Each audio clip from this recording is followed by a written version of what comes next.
लेकिन अधिकारी और कर्मचारी मनी मन ये जानते भी हैं कि अब भारतीय जनता पार्टी बचने वाली नहीं है यहां पर। और तब वैसे तो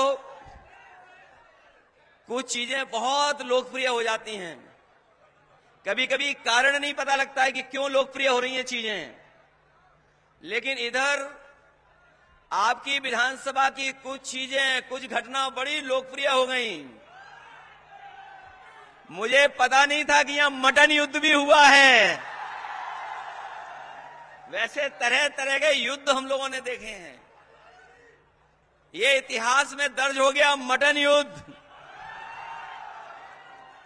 ये जो मटन युद्ध हुआ है, ये जो खींचातानी मची है, ये तो आपको देखने को मिल गई, वरना दिल्ली और लखनऊ के इंजन पहले से ही टकरा रहे थे, टक्कर मार रहे थे एक दूसरे को। न केवल सरकार के इंजन टकरा रहे थे, बल्कि इनके नारे भी अब टकरा रहे हैं, नारों में भी एक दूसरे लोग टकरा रहे हैं। और जो हमारे मुख्यमंत्री जी हैं, वो समाजवादियों से डरे हुए हैं, और डरे न होते तो कभी एक संत की कोई ऐसी भाषा होती है। हमारे यहां और आपके यहां सब जगह परंपरा ये है कि जो ज्ञानी होता है, जो जानकार होता है, वो कम बोलता है और मौन रहता है। इसीलिए हमारे आपके यहां मौनी बाबा, मौनी परंपरा है। लेकिन हमारे मुख्यमंत्री जी को तो कुछ उल्टा पुल्टा ही समझ में आता है। क्या नारा दे रहे थे वो? बटेंगे तो कटेंगे। लेकिन पीडीए के लोगों ने कह दिया हम लोग जोड़ेंगे और जीतेंगे भी। ये जो एनडीए वाले लोग हैं, ये एनडीए वाले लोग नकारात्मक हैं, ये निगेटिव लोग हैं, और इनकी जो एनडीए की शुरुआत होती वो नकारात्मक शुरुआत है। एन मतलब नकारात्मक, और ये नकारात्मक केवल हमारे आपके लिए नहीं है, ये नकारात्मक लोग हैं हमारे दलित भाइयों के लिए, ये नकारात्मक लोग हैं हमारे पिछड़ों के लिए, ये नकारात्मक हैं आदिवासियों के लिए, ये नकारात्मक हैं हमारे अल्पसंख्यक भाइयों के लिए, और इनकी नकारात्मक सोच है हमारी आधी आबादी के लिए भी। ये एनडीए के लोग और खासकर भारतीय जनता पार्टी के लोग नकारात्मक लोग हैं। और सोचिए क्या फुल फॉर्म निकाला हमारे मुख्यमंत्री जी ने। पीडीए का फुल फॉर्म कुछ निकाला था किसी सभा में, मुझे ये समझ में नहीं आया कि एच कहां से आ गया, पावर हाउस कहां से बन गया पीडीए। और सोचिए पीडीए से इतने डरे हुए हैं कि इन्हें डीएपी की बोरी भी पीडीए नजर आ रही है। जो डीएपी है वो भी इन्हें पीडीए नजर आ रहा है। सोचो आप, इतने घबराए हुए हैं। और अगर ये जनता का जो समर्थन जान जाएंगे और देख लेंगे, अपने आप हिलते हुए नजर आएंगे। अब ये मुकाबला नहीं कर पाएंगे हमारा और आपका। जब पिछले चुनाव में मैं आपके बीच में आया था तो मैं कह रहा था कि बोरी में से चोरी हो रही है, लेकिन हमारे किसान भाई जानते होंगे, गरीब जानते होंगे, अब तो डीएपी की पूरी बोरी चोरी हो गई। कहीं डीएपी मिल रही हो किसानों को तो बताओ हमें।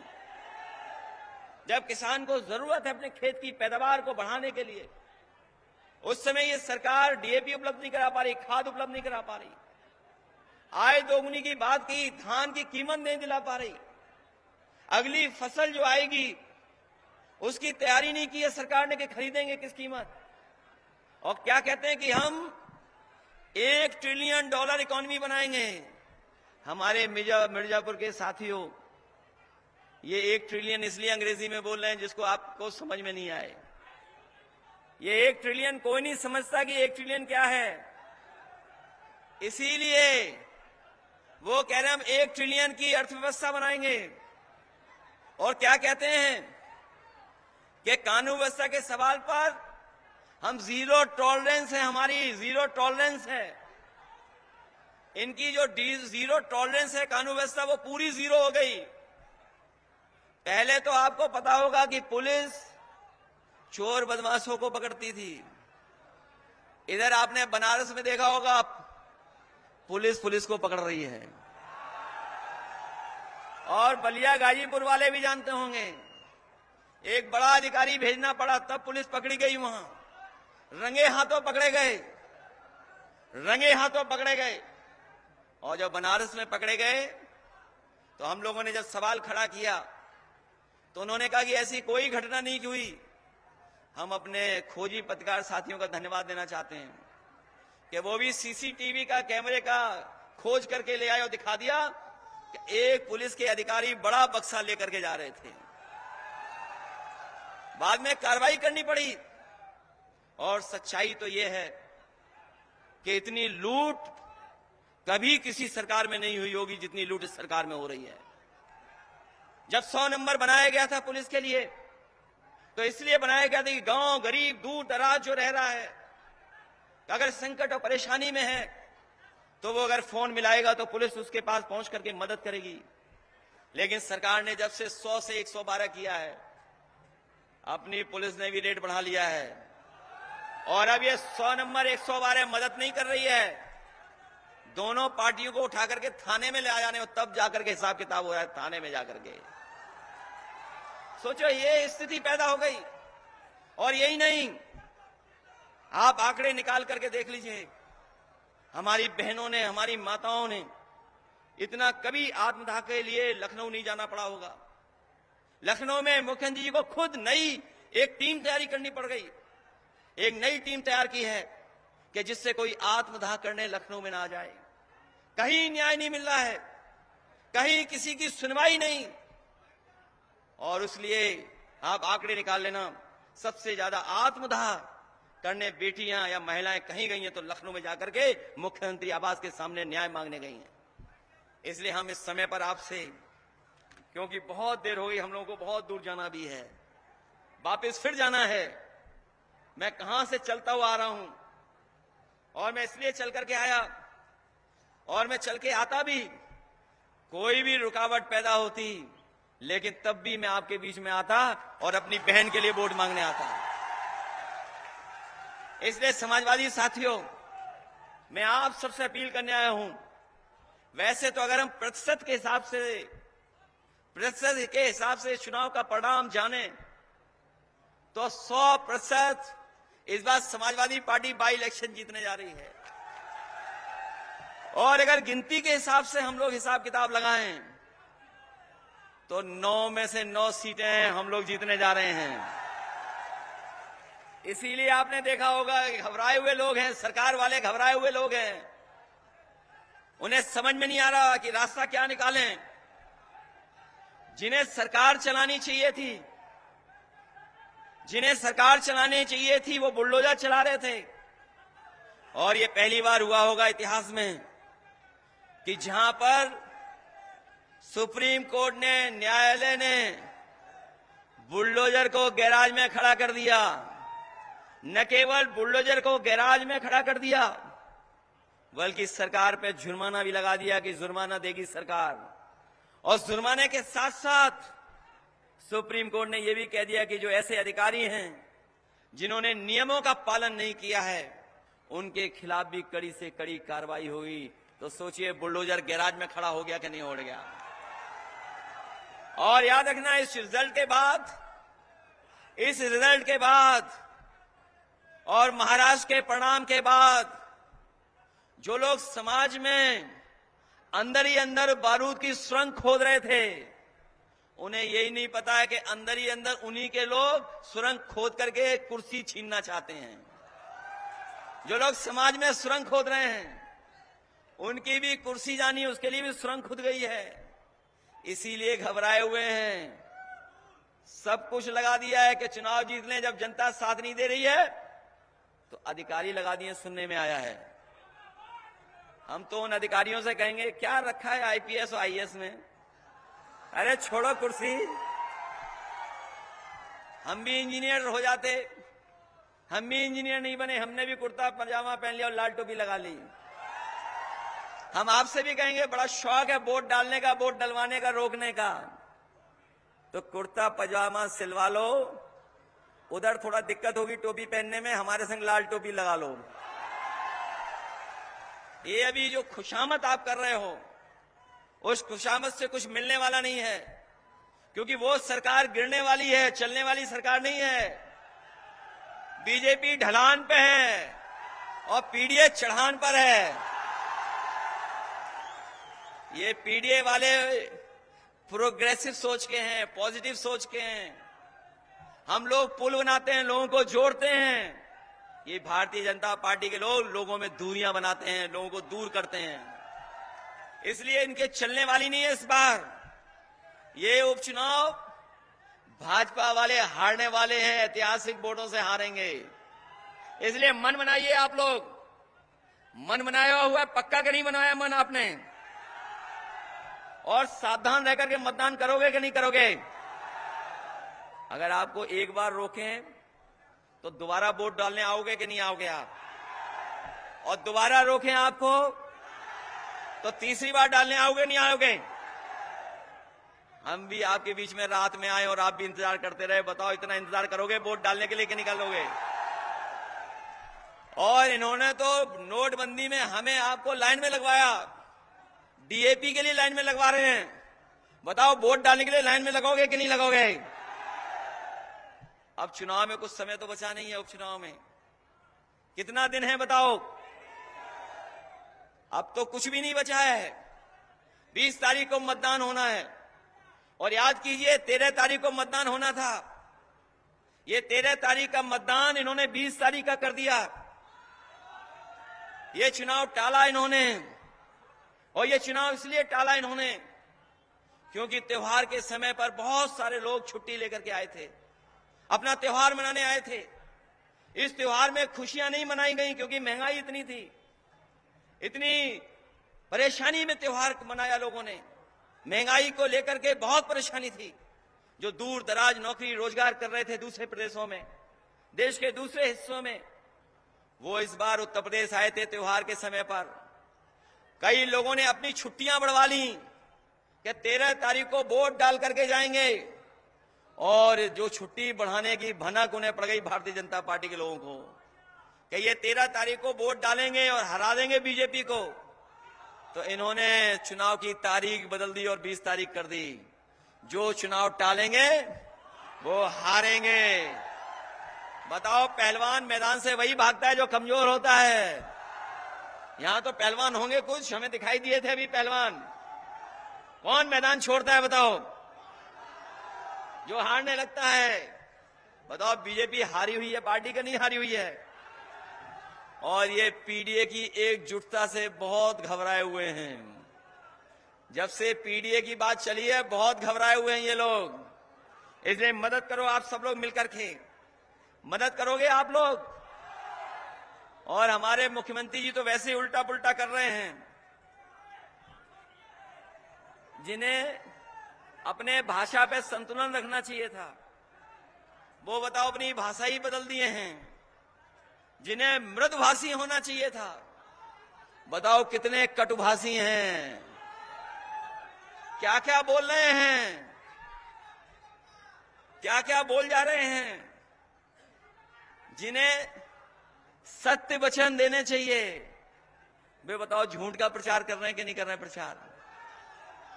और अभी जब नौजवानों को धरने पर देखा इन्होंने, पहले तो कोशिश की कि धरना इनका खत्म करा दें, लेकिन एकजुटता देख करके, नौजवानों की एकजुटता देख करके ये घबरा गए। इन्हें स्वीकार करनी पड़ी छात्र नौजवानों की मांग। अभी कुछ ही नौकरी मिलने जा रही है। ये नौजवानों को हम कहना चाहते हैं, भारतीय जनता पार्टी के एजेंडे में नौकरी नहीं है। और नौकरी एजेंडे में इसलिए नहीं है क्योंकि आरक्षण इनके एजेंडे में नहीं है। इसीलिए जानबूझ करके ये नौकरियां उलझाते हैं, क्वेश्चन पेपर को बदलते हैं, गलत क्वेश्चंस जारी करवाते हैं। और अगर नौकरी मिल भी जाए तो ये जाकर के कोर्ट में उलझवा देते हैं नौकरी, जिससे नौजवानों को नौकरी न मिल जाए। इसलिए हम आपसे निवेदन करना चाहते हैं, उस समय भी निवेदन किए थे कि जब लोकसभा का चुनाव था, हम लोगों ने कहा देश के संविधान और लोकतंत्र पे खतरा है। मैं अपने तमाम गरीबों को, तमाम हमारे बाबा साहब भीमराव अम्बेडकर जी के रास्ते पे चलने वाले, डॉक्टर राम मनोहर लोहिया के विचारों को आगे बढ़ाने वाले और नेताजी का संघर्ष याद करने वालों को कहना चाहता हूं, जब तक उत्तर प्रदेश और देश में भारतीय जनता पार्टी है तब तक संविधान को खतरा रहेगा, हमारे लोकतंत्र को खतरा रहेगा। संविधान और लोकतंत्र तभी बचेगा जब उत्तर प्रदेश और देश की सरकार से भारतीय जनता पार्टी का सफाया होगा। क्या आप नहीं देख रहे जो हमें और आपको बाबा साहब भीमराव अम्बेडकर जी ने अधिकार दिया, एक वोट डालने का अधिकार जो मिला है? बताओ, भारतीय जनता पार्टी तरीके नहीं अपना रही कि रोक लें हम इनका वोट, क्या वोट डालने ना जा पाए? तरीका अपना रहे कि कैसे इनको रोक लें, दबाव बना लें।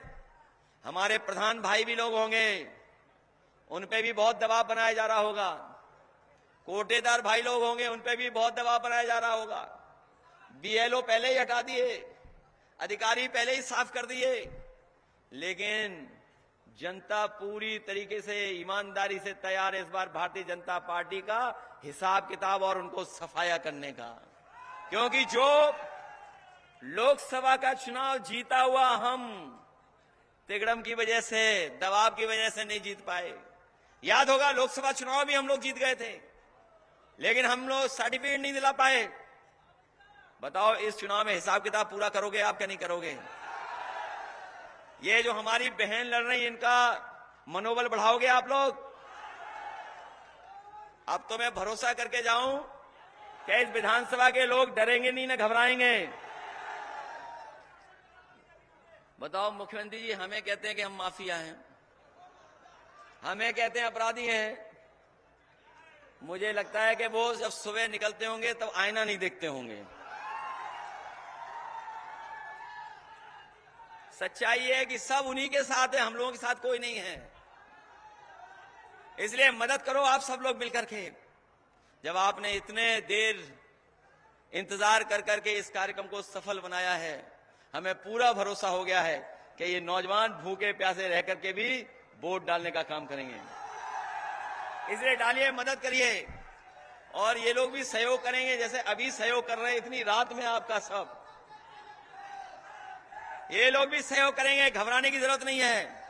मैं एक ही बात कह करके जाना चाहता हूं, प्रशासन के लोग ये याद रखें, बड़े लोग ये सब साथ दे रहे हैं, ये जितने लोग ड्यूटी पे हैं ये सब आपकी मदद करेंगे, उस दिन भी ड्यूटी देकर के आपका वोट डलवाएंगे। लेकिन जो बड़े अधिकारी हैं जिन्हें बड़ी कुर्सी चाहिए, मेरा उनसे यही कहना है कि आपकी अपनी सीसीटीवी से तो बच सकते हो, आपकी जो सीसीटीवी है उससे तो बच जाओगे, लेकिन जनता की आंखों में जो सीसीटीवी में रिकॉर्ड हो रहा है उससे नहीं बच पाओगे। और जो रिकॉर्डिंग हो गई है इनके अंदर, समय आने पर हम लोग भी वही व्यवहार करेंगे जो आज आप व्यवहार कर रहे हो। इसलिए मदद करिए हमारी बहन की। हम लोग कभी भी कानून और संविधान के बाहर जाने वाले लोग नहीं हैं। हम लोग विकास करने वाले लोग हैं, हम प्रोग्रेसिव लोग हैं, पॉजिटिव लोग हैं। लेकिन भारतीय जनता पार्टी के लोग नफरत फैलाने वाले लोग हैं। मैं इन्हीं शब्दों के साथ मैं एक एक नेता जो हमारी पार्टी के मंच पर बैठे हैं, जिलाध्यक्ष देवी प्रसाद यादव जी, झल्लू यादव जी, यहाँ के प्रभारी बीरेंद्र सिंह जी सांसद, प्रभुनारायण यादव जी, छोटेलाल खंगवार सांसद जी, लाल बाल कुमार पटेल जी, लालचंद कोल जी, सत्यनारायण राजभर जी, शिव कुमार सिंह यादव जी, ललतेश पति त्रिपाठी जी, लाल बिहारी यादव जी, आशुतोष एमएलसी साहब, रमेश चंद बिन जी, जिन्हें सर्टिफिकेट मिल गया होता, सर्टिफिकेट नहीं मिल पाया। हमें पूरा भरोसा इस बार डॉक्टर ज्योति को आप सर्टिफिकेट दिलाने का काम करेंगे। परवेश खान साहब, दामोदर मौर्य जी से लेकर के बहुत सारे हमारे समाजवादी साथी हैं, कांग्रेस के नेता हैं और जिनके मैं नाम नहीं ले पा रहा हूं, जो लगातार सहयोग और मदद कर रहे हैं चुनाव में, मैं उनका बहुत बहुत धन्यवाद देता हूं। और मैं सबसे ज्यादा अपने नौजवान साथियों का धन्यवाद देता हूं, जिन्होंने न केवल प्रत्याशी का मनोबल बढ़ाया है बल्कि हम लोगों का भी मनोबल बढ़ाने का काम किया है। यहाँ बैठे हुए हमारे बुजुर्ग जो दूर दूर से चल करके आए हैं, मैं आप सबका बहुत बहुत आभारी हूं। और मैं जा रहा हूं इस उम्मीद और इस भरोसे के साथ कि जब 20 तारीख को आप लोग वोट डालेंगे और परिणाम जब आएगा तो समाजवादी पार्टी की ऐतिहासिक जीत यहां से होगी। बहुत बहुत धन्यवाद आप सबका। अरे रोहित शुक्ला जी का भी नाम ले लीजिए, मुन्ना का भी नाम भूल गया मैं, इंदु कुमारी जी का भी मैं नाम लेना भूल गया। अम्बेडकर बहनी की हैं। इधर आ जाओ, इधर आइए, अरे करिए आइए।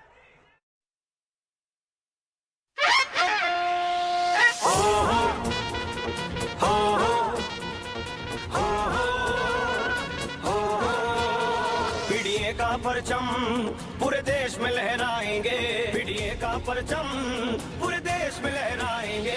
अपनी अपनी अपनी अपनी सरकार बनाएंगे, अपनी अपनी अपनी अपनी सरकार बनाएंगे। अरे रहा नहीं वो वक्त पुराना पुराना, अब पीडीए ने मिलकर ठाना। अरे रहा नहीं वो वक्त पुराना, पीडीए ने मिलकर ठाना। अब तक वारा की बनवाई, अब अपनी सरकार बनाएंगे।